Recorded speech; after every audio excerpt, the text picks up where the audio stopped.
Welcome to the Thesis Toolbox Series, Unlocking Skills and Strategies.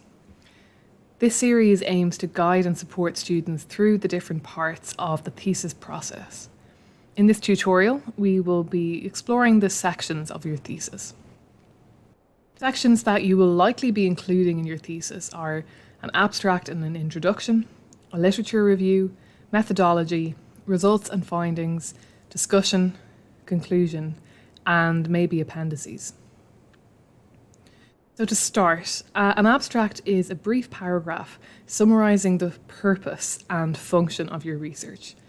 Here you want to outline the objective of your research, how you will investigate it, and an outline of your thesis. This will usually be around 150 to 200 words, but check this with your supervisor. Your introduction will be a more extensive section that expands on your context and research question. Here you're providing context, background and history, and a broader summary. The literature review is a section that many people struggle with, and we will have videos specifically looking in depth at it. The literature review establishes the existing conversations around your topic, and it should synthesize those opinions into a cohesive narrative rather than simply summarizing each source. The literature review can identify key themes in this previous research and help you identify a gap in the literature.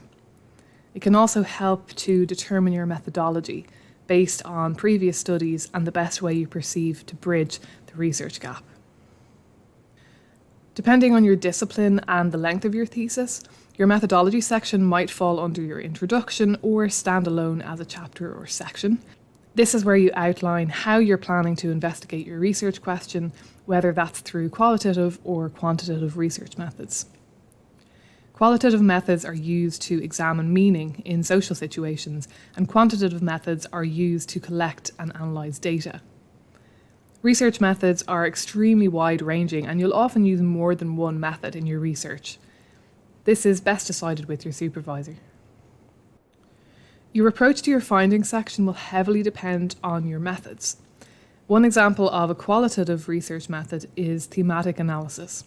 So if you're using this method, you draw from your data or research material a set of themes and concepts, and you organise your findings according to these themes.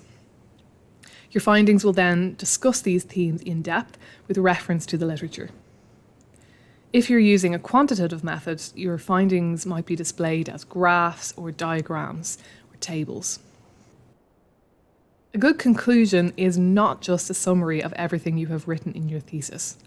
Instead, you should focus on explaining what it all means and what the implications of your findings are. You can begin your conclusion by restating your research question. If you've discussed your findings thematically, synthesize these themes briefly in your conclusion. You want to be sure to highlight what you now know, which was not known before. This is your contribution to the research area. You can also mention any new gaps that have emerged from your research and recommend future studies to fill these gaps.